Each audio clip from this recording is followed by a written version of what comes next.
Oke, 10 menit bagi ilmu. Ini masuk di hari keempat ya.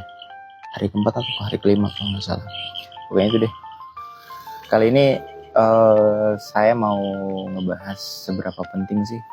Maksudnya ketika lu nya itu usaha, kemudian ada pasangan kamu misalkan, atau mungkin kalau misalkan kalian lagi ngebangun usaha nih ya ceritanya, terus ada pasangan kamu yang mungkin juga ikut nge-support gitu kan, dan seberapa besar pengaruhnya. Ini penting untuk dibahas, dan maksudnya karena apa ya, banyak beberapa orang yang sukses di luar sana itu yang anggap kalau misalkan terkadang bukan nggak penting ya, tapi keberadaan pasangan ketika kita benar-benar di bawah, kemudian pelan-pelan berwirausaha, itu ada plus dan minusnya juga sebenarnya. Kalau misalkan banyak orang yang justru ketika ada pasangannya itu jauh lebih sukses ya, karena memang ada yang membantu nge-support, ada yang bantu dari sisi marketingnya misalkan. Yang jadi masalahnya itu kalau misalkan pasangan lu tuh nggak nge-support ataupun nggak ngedukung ya, malah kesannya tuh kayak jadi apa ya, kayak jadi hambatan gitu. Ini banyak banget terjadi di hampir beberapa pelaku usaha ya. Dan kalau saya sih sebenarnya berharapnya ya si pasangan tuh bisa ikut nge-support gitu. Dan memang ya itu tadi, terkadang kalau misalkan sudah dalam kategori ya itu tadi menikah, ketika kalian memutusin buat beralih pekerjaan dari yang namanya awalnya tuh menjadi seorang pekerja, kemudian masuk ke industri wirausaha yang terkadang masih belum pasti, itu wajar, sangat-sangat wajar sebenarnya kalau misalkan si istri atau mungkin pasangan kalian itu mungkin ikut ngomel gitu, karena memang ikut mempertaruhkan hidupnya juga gitu. Ini bisa nggak ya kalau misalkan usaha ini nopang hidup saya dan suami saya, dan gimana kalau misalkan kenapa sampai akhirnya amit-amit ngebuat usaha ini kolaps dan ya jatuh dalam titik nadir misalnya. Itu menjadi hal yang sangat-sangat wajar gitu, karena memang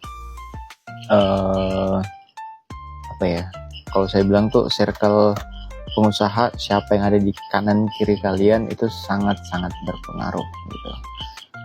Dan ini yang kalau saya bilang sih keuntungan juga gitu, khususnya buat kalian yang memang masih belum punya pasangan, yang mungkin malah berharap saya butuh pasangan dulu nih untuk nge-support. Kalau saya saranin gak usah dulu mikir yang kayak gitu, karena kalau toh nanti terlebih kalian laki-laki ya, kalau toh memang kalian seorang laki-laki, buktiin aja dulu ya. Kalau Ustaz Hanan Ataki itu kan bilang kalau misalkan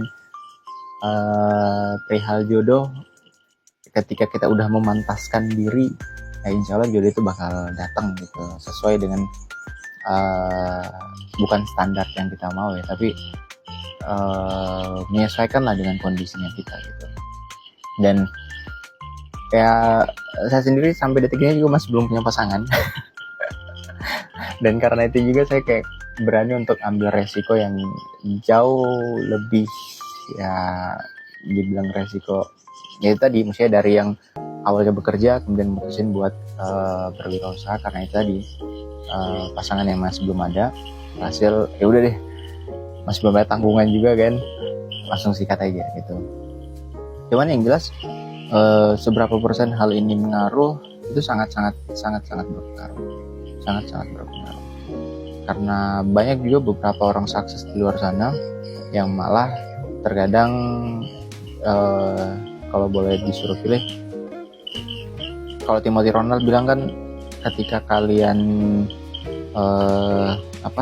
dalam kondisi masih belum stabil keuangannya, masih dalam kondisi yang belum begitu memungkinkan keuangannya, ketika kalian mutusin untuk buat punya pasangan tuh bahkan langsung menikah, itu justru kayak ngebuat dosa berikutnya terhadap anak dan cucu kalian kelak gitu. Karena ya itu, laki-laki dalam kondisi benar-benar nggak punya apa-apa itu nggak enak sekali ya, nggak enak sekali. Apalagi kalau misalkan kita kayak dicap kayak jadi beban gitu, aduh. Itu kayak apa ya, nggak bisa dijelasin dengan kata-kata deh. Makanya banyak para suksesor di luar sana itu bilang kalau ya laki-laki itu hiburannya kerja, dan ketika dia menjadi seorang yang benar-benar bertanggung jawab, ya artinya dia laki-laki gitu. Dan ya itulah, makanya apa ya, quotes yang sering kali beredar entah di TikTok, entah di Instagram, atau bahkan di sosial medianya kalian, yang kalau kalian masih dalam keadaan benar-benar belum memungkinkan untuk dari sisi finansial atau bahkan ekonomi, saran saya ya mending kuatin dulu pondasinya kalian ya, pondasinya kalian, karena pernikahan itu apalagi kalau misalkan di muslim ya, di muslim tuh kan kayak dosa istri, dosa anak ya laki-laki yang tanggung, dan si kepala keluarganya itu yang tanggung. Dan ya itu, pertaruhannya itu menjadi sangat-sangat besar, dan tanggung jawabnya itu menjadi sangat-sangat besar. Kalau toh kalian hanya sekedar ya dalam kondisi finansialnya belum begitu baik, ya mau dikasih makan apa gitu anak dan istrimu gitu kan. Tapi kalau misalkan ngelihat seperti halnya Kalimat Sada yang bilangnya kalau misalkan itu kayak menjadi seleksi awal aja sih sebenarnya. Kalau toh memang pasanganmu ketika masih dalam keadaan berproses, dia setia nemenin kamu, ini layak untuk dipertahankan. Dan saya ngerekomendasiin juga itu gitu. Kalau toh memang ada pasangannya kalian yang kemudian tetap nge-support kalian, masih dalam keadaan belum begitu baik finansialnya, dia ikut ngebantu, dia ikut kayak ngasih dukungan, nggak ngecerca ya, terus nggak banyakin ngomel. Itu menjadi sesuatu yang harus dipertahankan, dan itu menjadi hal yang sangat-sangat mahal di era sekarang. Karena nggak sedikit, bukan ngejudge atau nganggep kalau misalkan banyak perempuan yang nggak yang materi, atau mungkin ngelihat ada duitnya kalian gitu, nggak kayak gitu juga. Karena perempuan juga kan realistis gitu, dan kita juga sebagai seorang laki-laki itu benar-benar harus tahu dan paham ketika pasangan kalian tuh selalu ada buat kalian, ya harus berterima kasih dan harus bersyukur dengan hal itu gitu. Saya belum bisa berani ngasih secara keseluruhan ya, karena saya juga belum, maksudnya saya pribadi tuh ditinggal pasangan saya waktu saya masih benar-benar ngerintis susah saya. Ngenes banget. Tapi ya nggak tahu lah ke depan kayak gimana. Dan ya itu tadi, semoga kalian di luar sana tetap semangat dengan pilihannya kalian, tetap semangat dengan semua tantangannya kalian ke depan, dan jangan pernah nyerah deh ya. Jangan pernah nyerah dengan semua apa yang udah kalian laluin sampai detik ini gitu. Well,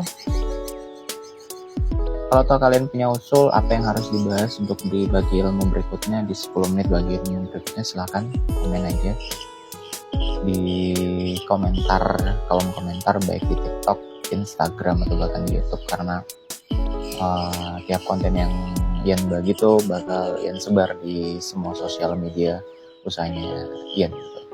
Mulai dari di TikTok ada, di Instagram ada, kemudian di YouTube juga ada, plus di Facebook juga ada. Oh ya, kalau misalkan kalian pengen buat merchandise, silakan ya. Sekalian promo nggak apa-apa lah ya. Sekalian promo nggak apa-apa. Dan ya silakan, mau kebutuhan apapun itu datang aja, kontak di 0823 983 9362. Well, udah hampir 10 menit. dan tetap sukses semuanya, jangan pernah nyerah, dan yang lebih penting tetap semangat. Thank you, bye bye.